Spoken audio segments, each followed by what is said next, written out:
Halaman piro? Kan kau Satu cinta bosku. apa? Cara ngomong satu cinta gitu.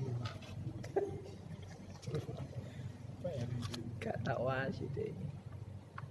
Dia Pengen tuku gede, pengen gede.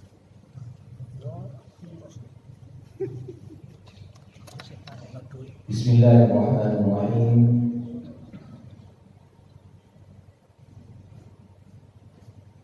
Assalamualaikum warahmatullahi wabarakatuh. Alhamdulillahirabbil alamin. Alhamdulillahilladzi bi ni'matihi tatimmus shalihat. Asyhadu an la ilaha illallah wahdahu la syarika lah wa asyhadu anna Muhammadan abduhu wa rasuluhu la nabiyya ba'dah. Allahumma salli wa sallim wa barik ala sayyidina wa nabiyyina Muhammad wa ala alihi wa sahbihi wa man wala. Rabbi shrah li sadri wa yassir li amri wahlul 'uqdatam min lisani yafqahu qawli. Amma ba'd. Yang saya hormati para asatidz, para sepuh bin sepuh, Bapak Ibu sekalian, para jamaah salat maghrib isya Masjid At-Taqwa yang dimuliakan Allah. Mari kita bersyukur kepada Allah petang hari ini kalau panjenengan saged salat maghrib berjamaah dan antara maghrib isya alhamdulillah saged hadir di majelis ilmu Taman Surga. Insyaallah dengan kita hadir di majelis ilmu kita sama dengan ngecas iman kita. Sebab iman ini nek mboten dicas koyo HP itu lupet. Kalau lupet nggak semangat hidup kita. Maka semangatnya hidup kita ini dicas kembali dengan hadir di majelis ilmu Taman Surga. Mudah-mudahan barokahnya majelis ilmu ini kalau panjenengan diberikan sehat selalu oleh Allah, rezekinya lancar barokah. Para jamaah rahimakumullah,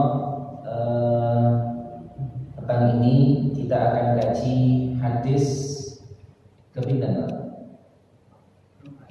Hadis keempat ya. Sebelum kita kaji hadis keempat, supaya lebih barokah begitu guys, sekaligus mereview, mengulang kembali hadis yang sudah pernah kita kaji. Silakan panjenengan yang sudah pegang kitabnya bisa dibuka. Kita baca matan hadis yang sudah kita pelajari. Panjenengan ikuti kula. Bismillahirrahmanirrahim. Qala yaqulu qala Rasulullah sallallahu alaihi wasallam. Qala Rasulullah sallallahu. Hadis yang pertama, innamal a'malu binniyat. Innamal a'malu binniyat. Wa innama likulli imri'in Wa innama likulli imri'in ma nawa. ma nawa. Ini yang paling inti. Kemudian hadis yang kedua, Bismillahirrahmanirrahim. Bismillahirrahmanirrahim. Al-Islamu Al-Islamu an tashhada an tashhada an la ilaha illallah an la ilaha illallah wa anna Muhammadar Rasulullah wa anna Muhammadar Rasulullah wa tuqimas salat wa tuqimas shalah wa tu'tiyaz zakat wa tu'tiyaz zakat wa tasuma Ramadan wa tasuma Ramadan wa tahujjal baita wa tahujjal baita in istata'ta ilaihi sabila. in istata'ta ilaihi sabila. Al-imanu Al-imanu an tu'mina billahi an tu'mina billahi wa malaikatihi wa malaikatihi wa kutubihi wa kutubihi wa rusulihi wa rusulihi wal yaumil akhir wal yaumil akhir wa tu'mina bil qadri wa tu'mina bil qadari khairihi wa syarrihi. khairihi wa syarrihi.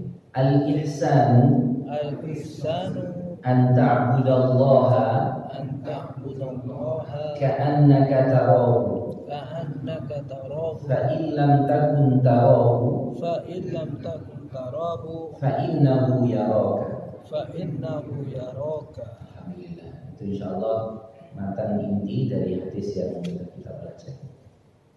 Satu lagi nih, hadis ketiga.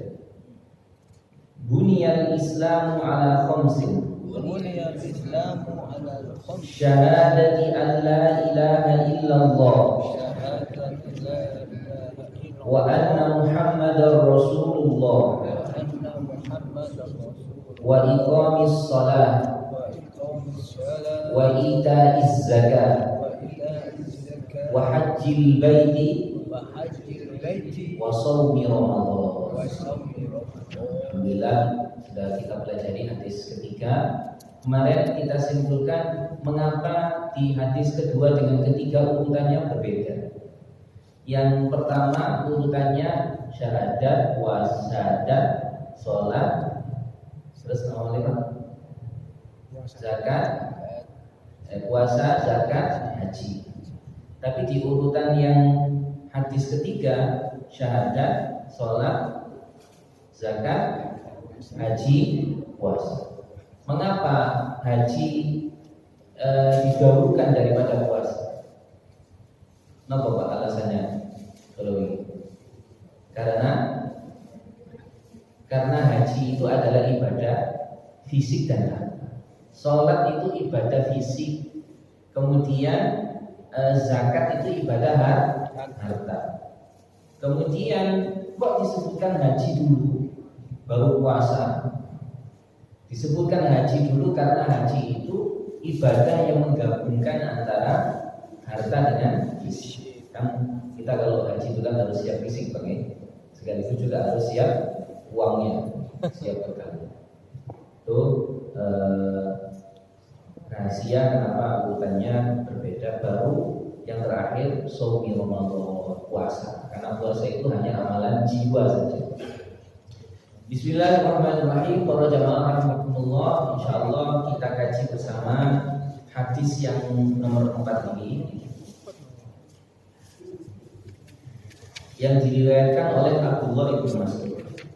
Sebelum kita pahami, kita baca dulu ya, dengan ikuti saya. Bismillahirrahmanirrahim. Bismillahirrahmanirrahim. An Abi Abdurrahman An Abi Abdurrahman Abdullah ibni Mas'ud Abdullah bin Mas'ud radhiyallahu anhu radhiyallahu anhu qala qala haddatsana Rasulullah sallallahu alaihi wasallam hadatsana Rasulullah sallallahu alaihi wasallam wa huwa as-sadiqul masduq wa huwa shadiqul masduq inna ahadakum yujma'u khalquhu yujma'u khalquhu fi batni ummihi fi batni ummihi arba'ina yawman arba'ina yawman nutfatan summa yakunu alaqatan misla dhalika misla dzalik summa yakunu mudghatan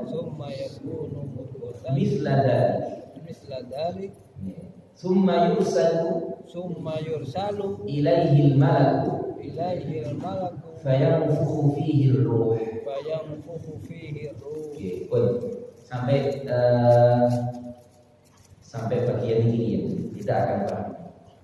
Hadis diriwayatkan oleh Abi Abdurrahman, ayahnya Abdurrahman. Wonten lare namanya Abdurrahman. Ayahnya itu namanya Abdullah ibnu Mas'ud.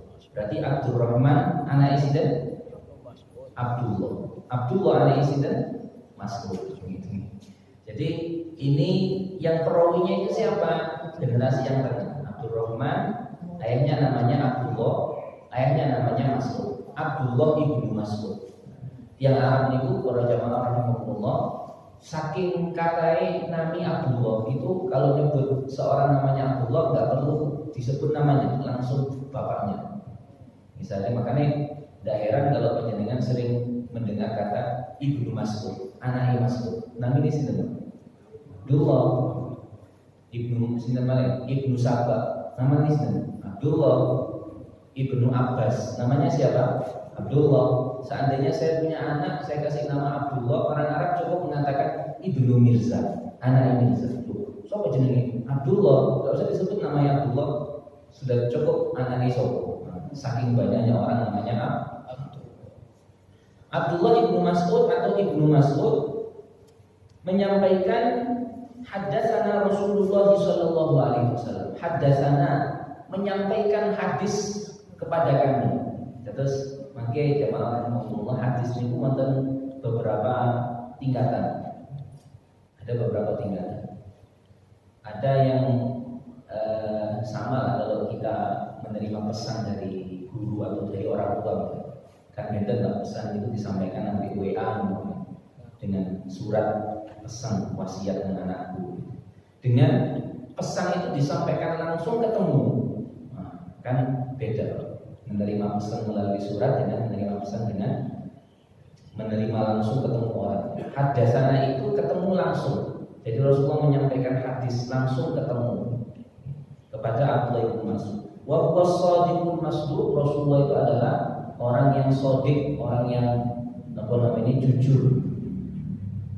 Inna ahadakum, katanya Rasulullah, ini matan hadisnya, sesungguhnya salah seorang kalian atau sesungguhnya setiap seorang di antara kita yujma'u khalquhu, dikumpulkan penciptaannya fi batni ummihi, di perut ibunya arba'ina yauman, selama 40 hari. Nutfatan dalam bentuk cairan. Jadi ada 3 fase kalau panjenengan saat berada di dalam perut ibu. Tiap fasenya itu 40 hari. Tiap fasenya 40 hari. 40 hari pertama bentuknya adalah nutfah. 40 hari pertama bentuknya apa? Napa itu nutfah? Cairan, masih dalam bentuk cairan. Cuma cairan ini sesuatu yang napa namanya? Kan cairan sperma itu kan mencar. Makanya katanya ulama hadis yujma'u, dari yang mencar itu dihimpun, dikumpul, mana yang kemudian menjadi calon janin. Itu yajma'u, dikumpulkan dari yang sebelumnya itu ribuan jutaan dari air sperma itu, mana yang kemudian menjadi apa istilahnya calon janin. Kemudian terus tenggene bahasa Arab itu wonten fa, wonten summa. Kalau fa itu biasanya jedanya itu cepat, Pak. Misalnya kalau kita bahas darah nifas itu darah yang akibah, yang keluar akibah setelah anak lahir keluar itu adalah nifas. Kemudian fa itu tidak jeda lama. Kalau summa ini proses 40 hari kan lumayan lama. Summa kemudian ganti fase begitu ya.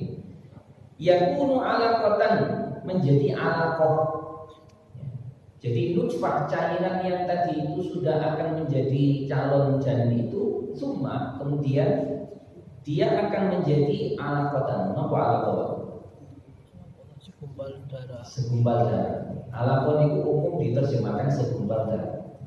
Sebenarnya kalau secara bahasa alaqah itu maknanya gantung. Alaqah itu maknanya apa? Gantung. Nah, alaqah itu maknanya hubungan, sesuatu yang menggantungkan. Alaqah itu maknanya sesuatu yang menggantung. Bentuknya adalah segumpal darah. Misla dalika, seperti itu maknanya 40 hari kedua. Fase pertama berupa cairan 40 hari. Fase kedua berupa apa?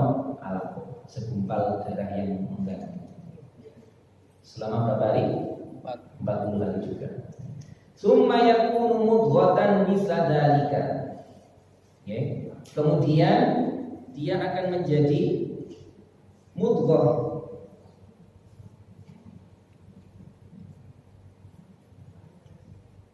Mudghatan, kalau yang alaqah tadi itu darah yang menggantung. Kemudian mudghah itu segumpal daging. Darahnya itu segumpal darah tadi itu berubah 40 hari selanjutnya menjadi daging. Yang mana ketika sudah fase 30-40 hari yang ketiga ini, jamaah Allah sudah mulai dibentuk. Jadi sudah mulai dibentuk. mata, telinga sudah mulai membentuk seperti itu. Nah, itu 40 hari yang ketiga. Berarti selesai 40 hari yang ketiga ini berapa hari berarti? 40 kali kan 3 120. 20 hari. Ketika sudah 120 hari itu sudah berbentuk, baru kemudian summa yursalu ilaihil malak, kemudian diutuslah kepada calon janin ini al-malak, malaikat, satu malaikat, fayanfukhu fihi ruh, maka kemudian ditiupkan roh hidup. Jadi janin di dalam kandungan ibu itu ada rohnya dalam usia dan 120 hari. Nah, para jamaah rahimakumullah, sampai di sini saya ingin menyimpulkan supaya pesan-pesannya ini bisa dihimpun. Ada 3 pesan atau 3 intisari yang perlu saya sampaikan di sini. Yang pertama, betapa Allah itu jamaah rahimakumullah sangat sayang kepada manusia. Ciptaan Allah ini kan banyak, Pak. Tapi ciptaan Allah yang namanya manusia ini diistimewakan oleh Allah. Dan Allah sangat sayang. Dengan apa? Allah mengutus malaikat dalam proses fase-fase pada saat di dalam kandungan itu. Jadi bukan hanya kita di dunia saja. Sejak di alam kandungan ini sudah ada malaikat yang mengurus kita.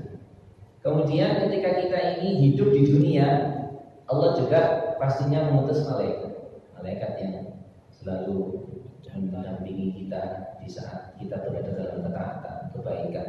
Di majelis ilmu ada malaikat-malaikat yang ikut mendampingi kita.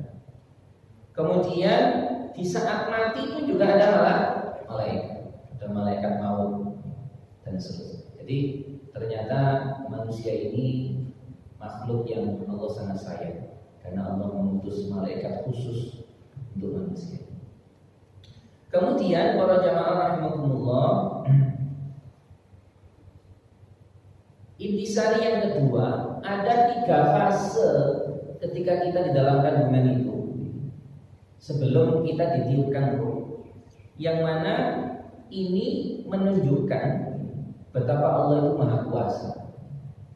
Betapa Allah itu maha kuasa. Jadi itu kalau kita lihat videonya Pak Bu, ada videonya itu perubahan fase dari cairan sampai kemudian segumpal darah, segumpal daging sudah berbentuk, kemudian ditiupkan malaikat roh oleh malaikat. Nah kemudian ini kita imani, gitu ya, bahwa Allah Subhanahu Wa Taala itu adalah Tuhan kita yang menciptakan kita. Kalau ada orang yang tidak percaya adanya Tuhan, ya berarti dia nggak percaya ada fase-fase seperti itu, yang mana itu ditentukan fase-fase itu oleh Allah. Nah, kemudian jamaah rahimakumullah, adanya fase-fase ini ya, bukan berarti kemudian dokter itu tidak bisa tahu. Ilmu pengetahuan itu berkembang sampai kemudian Allah, dan itu juga pemberian Allah. Kita ilmu itu pemberian dari Allah. Dokter itu bisa mengetahui lanang atau wedok itu bisa diketahui oleh dokter melalui perkembangan ilmu. Tetapi tetap hal-hal yang sangat detail itu tidak bisa diketahui secara sempurna oleh dokter. Dan itu alam itu Allah yang maha. Ini para jamaah rahimakumullah. Kemudian intisari yang ketiga yang perlu saya sampaikan adalah bahwa ada konsekuensi Pak, dengan adanya fase tadi itu dibahas oleh para ulama fikih. Bagaimana dengan hukumnya ketika fase itu masih berupa cairan digugurkan. Jadi kalau saya baca, karena ini kajian mazhab, saya akan baca kesimpulannya bahwa ulama Hanafiyah itu berpendapat, Imam Hanafi, ulama pengikut mazhab Hanafi, janin itu boleh digugurkan. Syarat ketentuan digugurkan ketika apa istilahnya? Nah ini, ketika janin tadi belum mencapai 120 hari. Sebab masih belum ditiupkan ruh. Itu menurut ulama Hanafiyah. Ulama Syafi'iyah dan ulama dan Hambali mengatakan bahwa boleh menggugurkan di bawah 40 hari fase pertama dengan menggunakan obat yang mubah yang diperbolehkan. Jadi di bawah 40 hari menurut mazhab Syafi'i dan Hambali. Jadi kalau di atas 40 bagaimana? Kalau sudah melewati 40 tidak diperbolehkan karena sudah berbentuk. Karena sudah berbentuk, cairannya itu sudah berbentuk menjadi alaqah. Dan ini ada hadisnya. Ini diantaranya jika sudah berbentuk nutfah setelah 40 hari maka Allah akan mengutus malaikat untuk membentuk nutfah tersebut sehingga membentuk pendengaran, penglihatan, kulit, daging, tulang. Itu fase yang mutawat. Kemudian jamaah rahimakumullah, ulama Malikiyah berpandangan bahwa kandungan tidak boleh digugurkan setelah terbentuk nutfah. Jadi setelah 40 hari itu tidak boleh.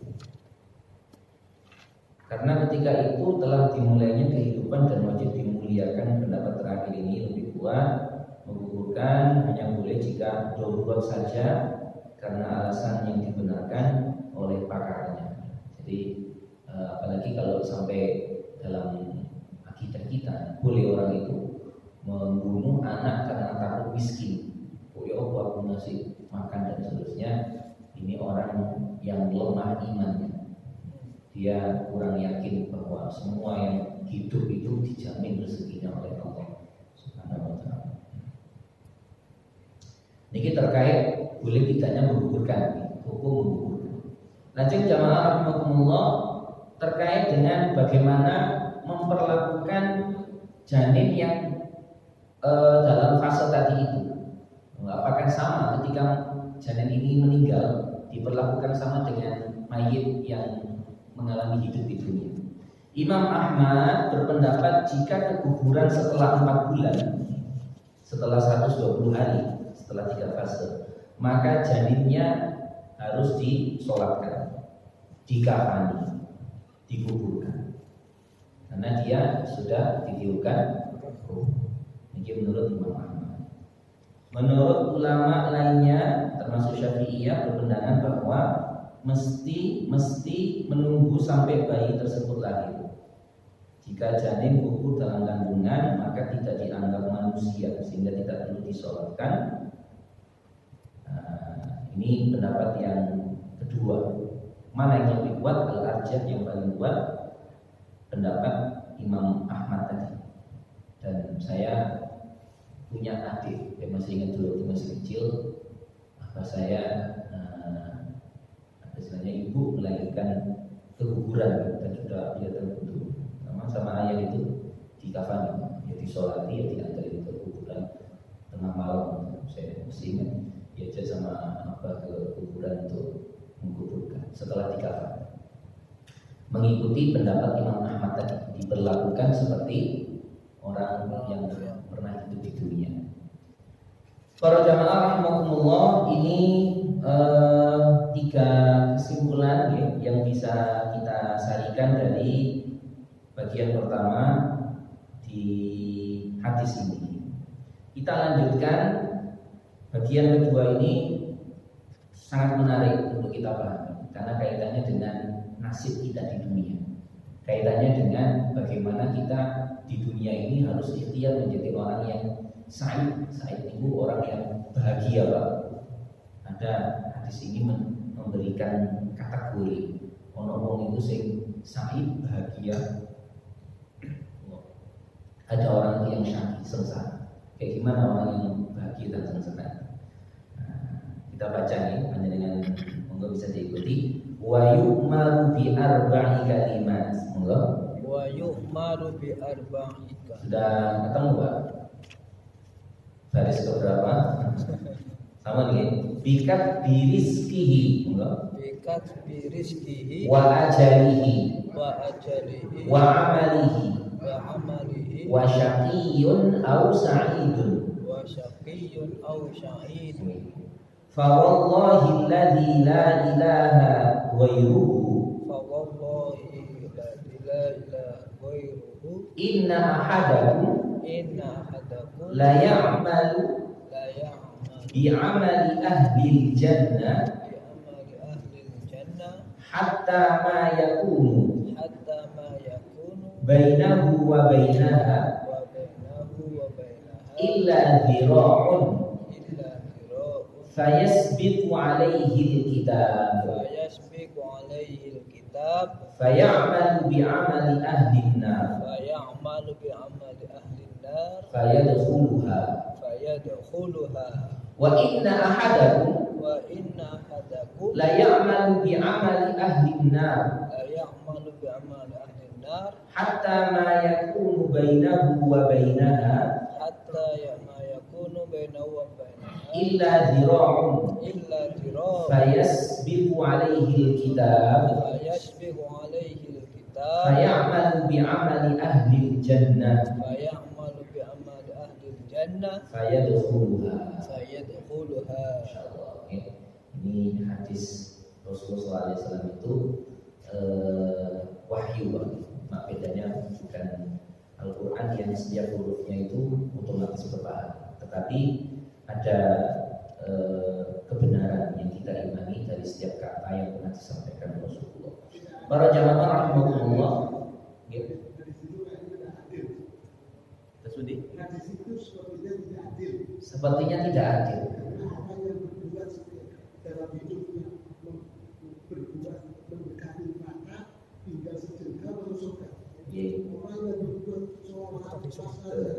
Tinggal sebentar. Nanti kita pahami, Pak. Kita akan pahami dari urut, Pak, dari kalimat pertamanya. Nanti kita perlu simpulkan, memang ini sebenarnya sudah selesai dibahas oleh para ulama. Nanti ada qadariyah, ada jabariyah, dan seterusnya. Para jamaah rahimakumullah, ketika sudah ditiupkan ruh tadi itu, bagaimana cerita selanjutnya? Wa yu'maru bi arba'i kalimat. Lalu Allah perintahkan untuk dicatat 4 hal. Napa mawon bikat di rizki, rezekinya. Bagaimana rezekinya janin ini nanti ketika hidup di dunia. Wa ajalihi, dan ajalnya. Berarti kaitannya dengan usia. Hidupnya di dunia itu berapa tahun nanti. Wa amalihi, dan amalnya. Wa syaqiyyun aw sa'idun, dia termasuk orang yang sengsara atau orang yang bahagia. Itu sudah dicatat. Jadi masing-masing kita sudah mendapatkan catatan itu. Cuma takdir itu kita nggak tahu. Makanya kita ini harus berusaha. Lalu jamaah rahimakumullah, Allah Subhanahu wa taala, Rasulullah SAW sampai bersumpah, fa wallahi alladzi la ilaha illa huwa, la ilaha illa. Demi Allah yang tidak ada Tuhan kecuali Dia. Rasulullah bersumpah. Apa yang disumpahkan oleh Allah, oleh Rasulullah? Inna ahadakum, seperti yang disampaikan beliau tadi. Salah seorang kalian itu ada yang layak malu, pasti melakukan di amali ahli jannah, melakukan amal perbuatan penghuni surga. Napa mau? Yo sholat, yo poso, membaca Quran dan seterusnya. Hatta ma yakunu bainahu wa bainaha illa dhira'un, sampai jarak antara seseorang yang beramal soleh ini dengan surga itu hanya 1 dhira', sehasta. Fayasbiqu alaihi kitab. Ternyata didahului oleh catatan. Catatannya apa? Dia matinya itu mati penghuni neraka. Fayamalu bi amali ahlina, maka dia melakukan perbuatan penghuni neraka. Padahal awalnya itu soleh, amal baik selalu dia lakukan. Tapi di akhir itu melakukan perbuatan ahli neraka. Fayadkhuluha, matinya mati tidak baik, masuk neraka. Nah, jadi ini Rasulullah sampaikan sebagai peringatan bagi kita. sebagai peringatan bagi kita bahwa ada hal-hal yang nawadir. Nawadir itu sesuatu yang jarang. Ada sesuatu ini dalam syarah hadisnya disebutkan sebagai sesuatu yang minan nawadir, sesuatu yang jarang terjadi. Tetapi disampaikan oleh Rasulullah supaya kita ini harus hati-hati, waspada. Lalu kalimat selanjutnya kebalikannya tadi, wa inna ahadakum la ya'malu bi amali ahlinna. Sesungguhnya ada di antara kalian itu yang melakukan amal penghuni neraka, maksiat, mobil-mobil dan seterusnya. Hatta ma yakunu bainahu wa bainaha illa dhira'. Sampai jarak antara si pendosa ini dengan neraka itu hanya satu hasta. Sudah sangat dekat. Fayasbiqu alaihi kitab. Ternyata didahului oleh catatan dia saat dia di rahim itu. Apa? Dia tercatat sebagai penghuni surga. Fayamalu bi amali ahli jannah. Dia lalu melakukan perbuatan penghuni surga. Fayadkhuluha, maka dia karena husnul khatimah, meskipun sebelumnya itu ahli maksiat, maka dia masuk surga. Jadi jamaah rahimakumullah, ada beberapa 3 ini saya catat, harus simpulkan supaya terhimpun gitu kesimpulannya. Yang pertama, para jamaah rahimakumullah, tadi yang disampaikan 4 catatan. Yang pertama apa? Rizki. Jadi kita ini sudah ditentukan oleh Allah rezeki. Kita perlu memahami bahwa takdir itu dari kata-kata qadar. Qadar itu kadar. Jadi kadar rezeki kita ini sudah diukur oleh Allah, sudah ditentukan. Cuma ini nanti kita perlu memahami itu. Jadi kita meyakini kemarin yang di hadis sebelumnya itu, kita beriman adanya qadar khairihi wa syarrihi. Ada ketentuan Allah yang baik yang buruk, kita imani. Tapi jamaah rahimakumullah, imannya kita dengan qadar itu tidak boleh menjadikan kita ini tawakul. Tawakul itu pasrah tanpa usaha dengan takdir tadi. Kamu kok gak nyebut gawe, kok gak berangkat kerja, rezekiku sudah ditentukan semua. Tidak begitu sikapnya orang yang beriman. Kalau ada orang yang ngaku beriman terus menyaksikan demikian, keliru. Kita memahami takdir itu bukan begitu. Takdir itu tadi itu dari secara bahasa dari kata-kata qadrun, takdir, ketetapan atau kadar, penentuan kadar. Rezeki Anda hari ini 10 dicatat. Tapi karena Anda itu enggak ikhtiar, enggak bekerja, enggak menyebut rezeki, maka rezekinya enggak dapat 10. Ada ukurannya menjadi melimo misalnya begitu. Jadi itu yang perlu kita pahami. Takdir itu menjadikan kita itu harus lebih semangat seharusnya daripada orang yang tidak beriman adanya takdir. Kalau orang yang tidak beriman adanya takdir meyakini bahwa semuanya itu hanya diciptakan oleh manusia, berarti hanya terukur ke maksimalnya ikhtiarnya manusia itu segimana sih? Tapi kita ini meyakini bahwa kita ini sudah ditentukan takdir oleh Zat yang Maha Kuasa. Kita harus bisa maksimalkan untuk ikhtiar menjemput takdir itu. Dan Allah adalah Zat yang bisa merubah takdir itu dengan ikhtiar dan doa kita. Nah, jamaah rahimakumullah, sekali lagi rezeki sudah ditetapkan, tapi bukan berarti manusia tidak perlu usaha. Logikanya seperti orang kalau mau kecelakaan, seseorang ketika mau kecelakaan, terus dia itu kan menghindar.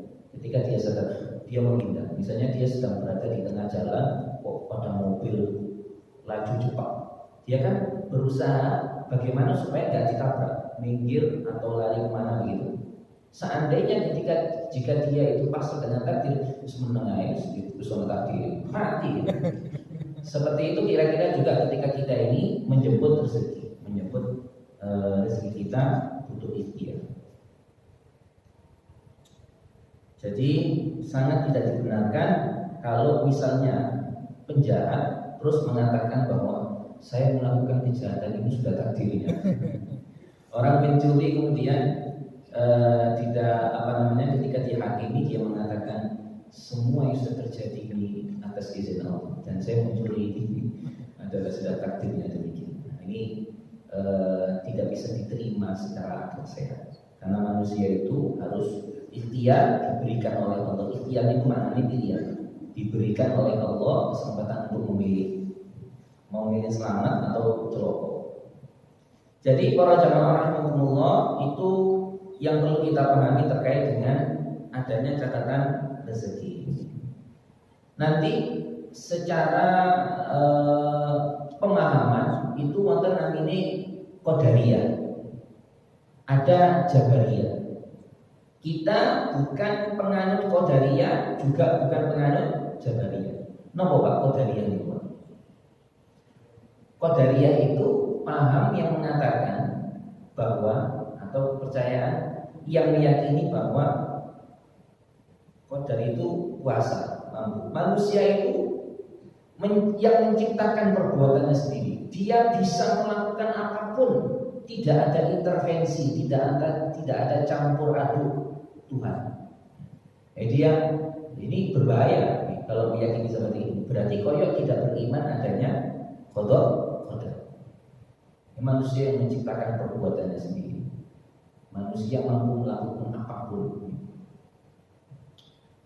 Maka ini berbahaya karena bertentangan dengan prinsip haula la haula wala quwwata illa billah. Ketika kita diajarkan la haula wala quwwata illa billah, tidak ada daya, tidak ada kekuatan kecuali dengan Allah. Dan syarah zikir ini la haula itu tidak ada daya kita untuk beramal soleh, melakukan kebaikan itu kecuali dengan Allah. Wala quwwata, tidak ada kekuatan kita mampu untuk meninggalkan maksiat itu kecuali dengan Allah. Nah, kita kembali ke sini jamaah rahimahullah. Qadariyah tadi itu meyakini bahwa manusia itu mampu menciptakan perbuatannya sendiri tanpa ada campur tangan Tuhan. Jabariyah sebaliknya, manusia itu hanya bisa pasrah, kayak wayang yang dimainkan, maka dia tidak punya daya untuk melakukan apa. Itu Jabariyah, meyakini bahwa kita ini hidup itu sudah dijabari, namanya paksa, sudah dipaksa oleh takdir seperti ini, sehingga berbahaya juga ketika kita meyakini bahwa kalau udah lapo-lapo sudah ono takdir. Dan ahli sunnah wal jamaah itu tengah-tengah dari itu. Jadi meyakini bahwa Allah itu sudah menentukan, Allah yang maha kuasa, Allah yang maha tahu, tetapi Allah itu akan melihat ikhtiar kita. Allah akan melihat ikhtiar kita. Kita yakin bahwa Allah itu maha kuasa. Dia kalau berkehendak tinggal mengatakan apa? Kun fayakun. Kan gitu, tak pakai proses.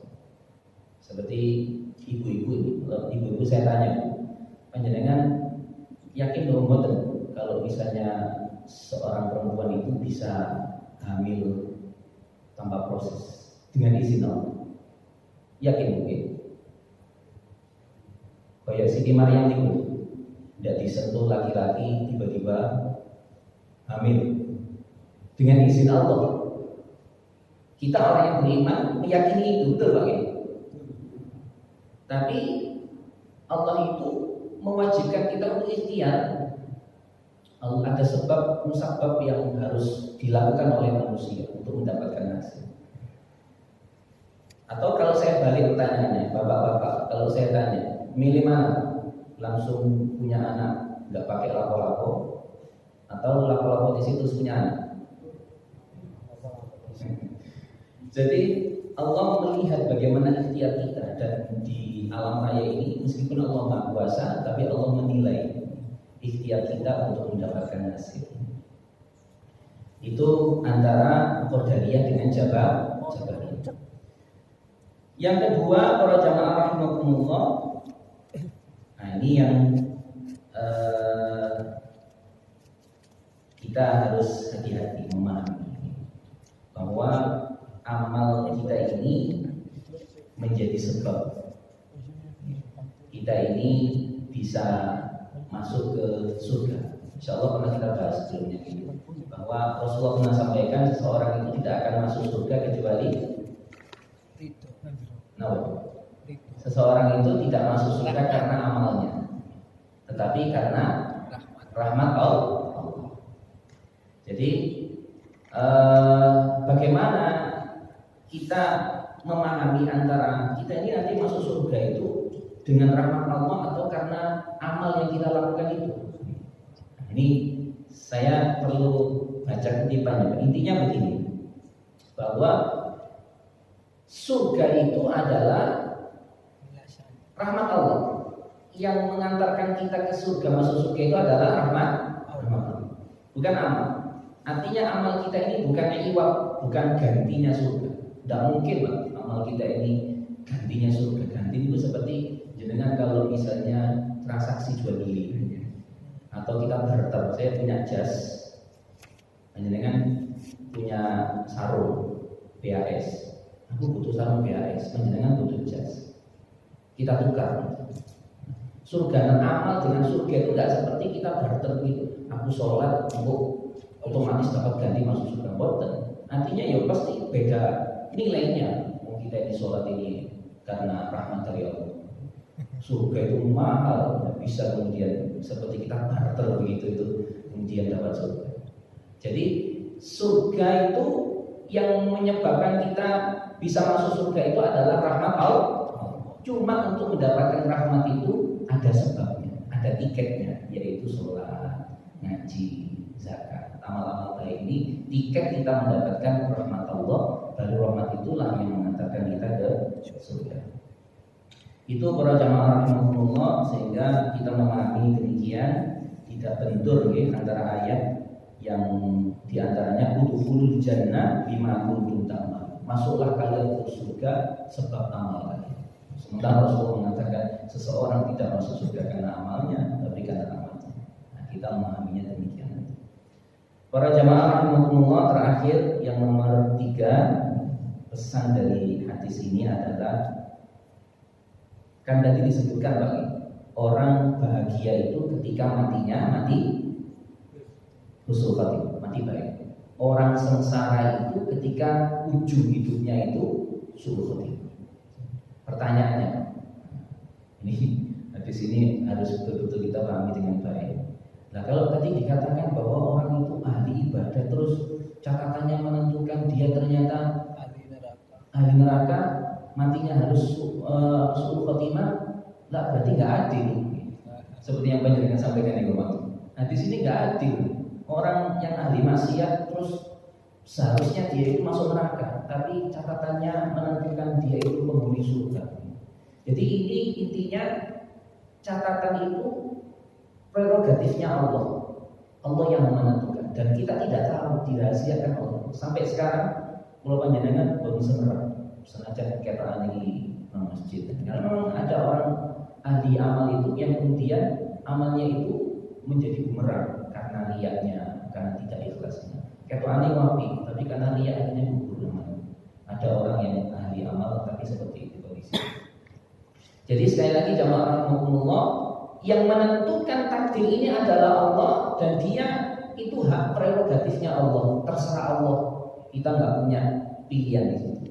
Dan itu dirahasiakan oleh Allah supaya kita ini ikhtiar, supaya kita ini semangat, supaya kita ini tidak mengandalkan amal kita merasa aman.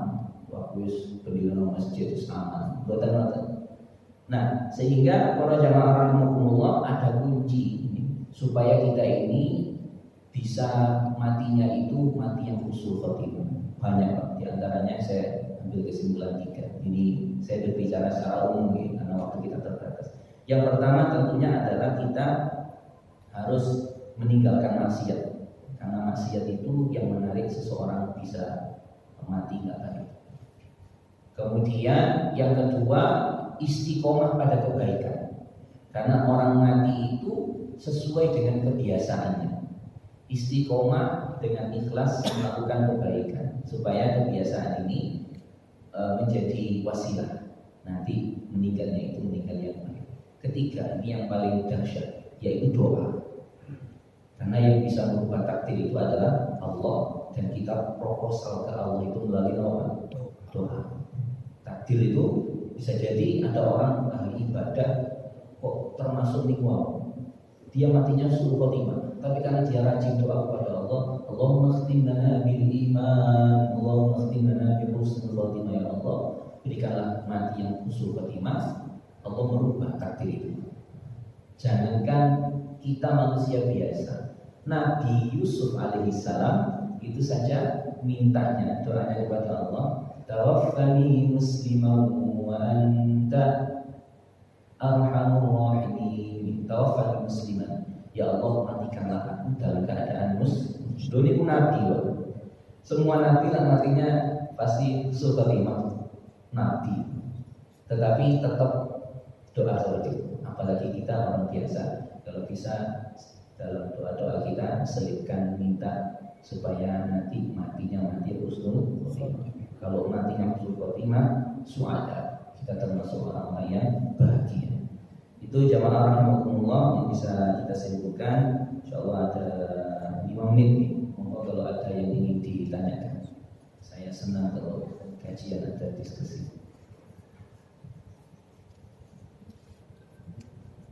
Boleh dari bapak-bapak atau ibu-ibu, monggo.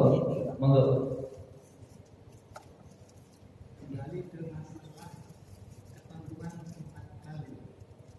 Yeah. Apakah bisa diartikan ketentuan Allah ini bukan takdir tetapi sunatullah, hukum Allah. Hukumnya orangnya rajin, bekerja, taat, sebenarnya maka hidupnya sejahtera, dan sebaliknya itu kan hukum. Ketentuan ini diartikan oleh takdir.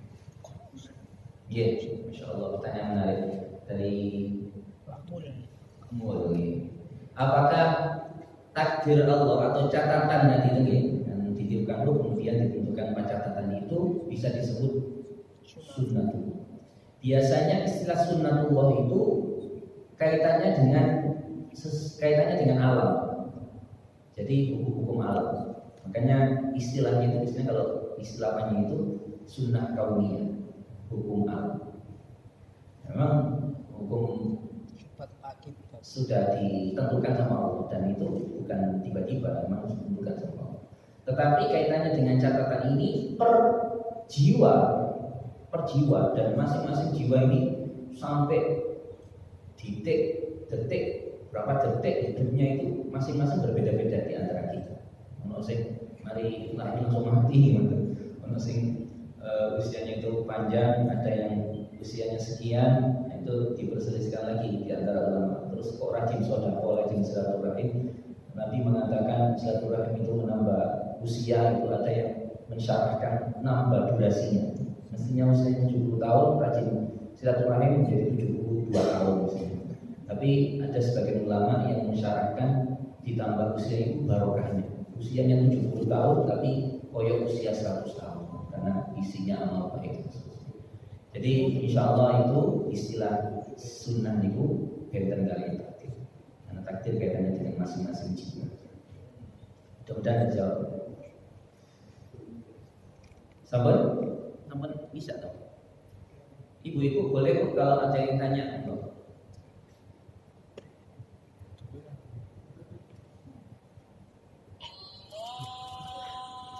Benar tadi. Cukup ya? Mudah-mudahan apa yang kita kaji menjadi ilmu yang manfaat dan barokah. Kita bisa lebih semangat untuk berdoa dan berikhtiar. Insya Allah mudah-mudahan kita termasuk orang-orang yang bahagia, yang nantinya mati husnul khotimah. Allahumma amin. Allahumma khtimna bil iman, Allahumma khtimna bil iman, Allahumma khtimna bi husnul khotimah. Sallallahu ala nabiyyina Muhammad wa alihi wa sahbihi wa baraka wasallam.